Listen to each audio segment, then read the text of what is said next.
Salut à tous, bienvenue dans cette nouvelle vidéo sur Azure Data Architect. Dans les deux précédentes vidéos, nous avons commencé à travailler avec Azure Data Factory. Alors, il y a une fonctionnalité dans Data Factory que moi j'aime beaucoup et que j'utilise dans tous mes projets parce que c'est pratique, c'est propre et surtout, ça me permet de gagner beaucoup de temps. Aujourd'hui, nous allons voir les paramètres dans Azure Data Factory et comment vous pouvez vous aussi en tirer parti dans vos propres projets Azure Data Factory. Dans les deux précédentes vidéos, nous avons créé un pipeline qui nous a permis de charger un fichier CSV depuis Azure Data Lake vers une table dans Azure SQL. Et nous avons vu que pour que ce pipeline fonctionne, il fallait créer deux datasets. Un pour la source de données, donc le fichier CSV, et l'autre pour la destination, donc la table dans Azure SQL. Maintenant, ce qu'on va faire, c'est de charger un autre fichier, toujours depuis Azure Data Lake vers Azure SQL. La solution la plus évidente serait de créer deux nouveaux datasets, un pour le nouveau fichier source et l'autre pour la nouvelle destination. Ici, dans Data Factory, on peut le voir, pour charger ces deux fichiers, j'ai créé 4 datasets, 2 pour chaque fichier. Donc, vous voyez le problème, si j'ai 10 fichiers, je vais me retrouver mécaniquement avec 20 datasets. Pour éviter la prolifération des datasets, ou ça peut être pour d'autres objets comme les linked services ou les pipelines, nous allons voir comment utiliser les paramètres pour dynamiser un peu nos développements, pour rendre nos composants réutilisables. J'ai ici un ressource group avec un storage account, un Azure SQL et un Data Factory. Disons que ici, dans Azure Data Lake, j'ai 9 fichiers CSV que je veux charger dans Azure SQL. Comme dans les précédentes vidéos, j'ai déjà créé ici dans Data Factory deux linked services, un pour Azure Data Lake et l'autre pour Azure SQL. J'ai utilisé le Manage Identity du Data Factory pour la gestion des droits.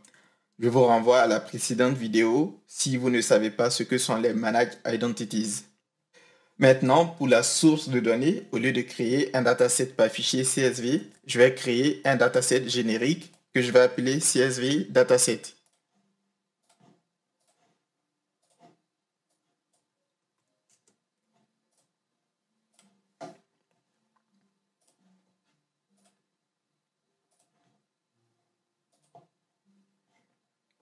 Seulement que ici, je ne vais pas spécifier le nom du fichier. Ici, je ne vais pas non plus importer le schéma du fichier, puisque je vais utiliser ce dataset pour copier différents fichiers n'ayant pas du tout la même structure. Ici, dans la fenêtre paramètres, je vais créer un nouveau paramètre que je vais appeler dFileName. D pour dataset. Alors, c'est complètement arbitraire. Vous pouvez utiliser la convention de nommage que vous voulez.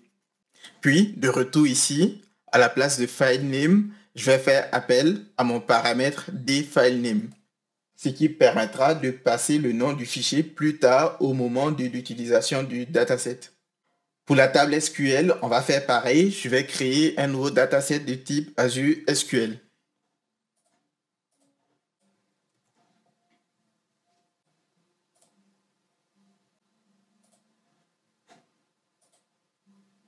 Comme tout à l'heure, je vais paramétrer le nom de la table avec un paramètre que je vais appeler dTableName. Puis ici, je vais faire appel à ce paramètre. Alors, j'aurais pu paramétrer aussi le schéma si je voulais utiliser plusieurs schémas dans la base de données. Mais ici, je vais travailler uniquement avec DBO, donc je peux mettre directement. Maintenant, je vais créer un nouveau pipeline pour charger mes fichiers. Je vais mettre ici une activité de copie.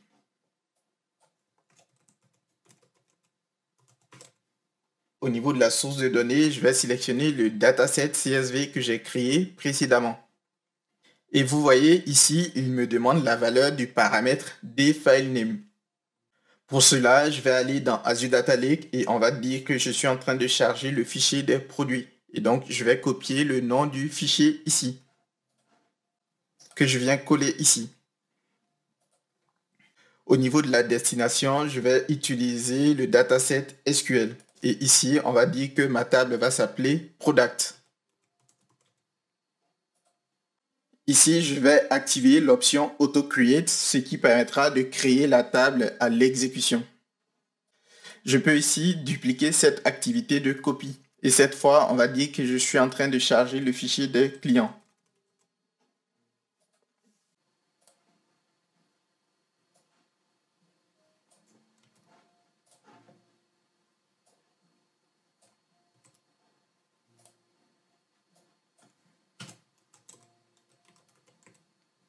Alors, je pourrais faire de même pour tous les autres fichiers. Mais bon, je vais me limiter à ces deux-là.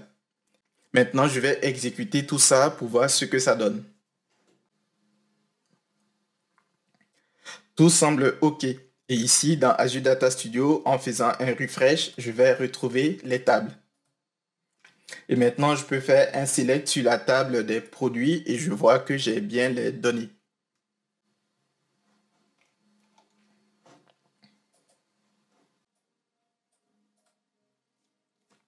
Alors, dans ce premier exemple, j'ai créé un pipeline avec plusieurs activités de copie. Puis, j'ai réutilisé les datasets dans les différentes activités de copie. Disons que maintenant, je veux que le pipeline en lui-même soit réutilisable, que ce soit un pipeline générique que je vais réutiliser plus tard dans d'autres pipelines. Pour cela, je vais créer ici au niveau du pipeline deux paramètres. Un que je vais appeler pFileName et l'autre que je vais appeler pTableName. P pour pipeline. Maintenant, dans le pipeline, je vais avoir une seule activité de copie.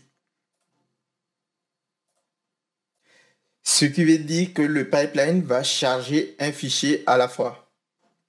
Puis au niveau du dataset source dans l'activité de copie, au lieu de mettre ici le nom en dur, on va dire que c'est le pipeline qui va passer la valeur au dataset. Et donc ici, la valeur de dFileName va être égale à pFileName. Puis au niveau de la destination, c'est pareil. À la place de product, je vais prendre le paramètre pTableName. Ensuite, je vais créer un nouveau pipeline que je vais appeler main pipeline. Et dans ce pipeline, je vais mettre ici le précédent pipeline load files. Et oui, on peut faire appel à un pipeline dans un autre pipeline. Alors, disons que cette fois, je veux charger les catégories de produits. Pour cela, je vais dans Azure Data Lake pour prendre le nom du fichier contenant les catégories de produits. Et donc ici, je vais passer cette valeur à pFileName. Et ici, je peux mettre le nom que je veux. Donc, ça va être Categories. Je peux aussi réutiliser ce pipeline pour charger un autre fichier. Et cette fois, ça va être les sous-catégories.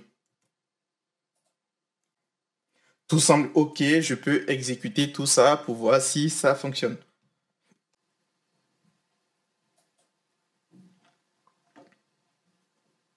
Dans Azure Data Studio, en faisant un refresh, je retrouve bien les nouvelles tables. Alors ici, j'ai utilisé des paramètres pour rendre des datasets et des pipelines réutilisables. Mais vous l'aurez compris, les paramètres sont aussi utilisables sur d'autres objets comme les link services. Si j'avais par exemple eu à copier des données d'un data lake A vers un data lake B, donc d'un storage account A vers un storage account B, j'aurais créé un seul link service de type Azure Data Lake. Et j'aurais ici remplacé le nom du storage account par un paramètre. Voilà, c'est la fin de cette vidéo. Maintenant, vous savez comment utiliser des paramètres dans Azure Data Factory pour aller plus vite dans votre développement. Si vous aimez cette vidéo, vous pouvez la liker et la partager autour de vous. Et surtout, vous pouvez vous abonner à la chaîne pour m'encourager à réaliser de nouvelles vidéos. Quant à moi, je vous dis à bientôt sur Azure Data Architect. Allez, salut!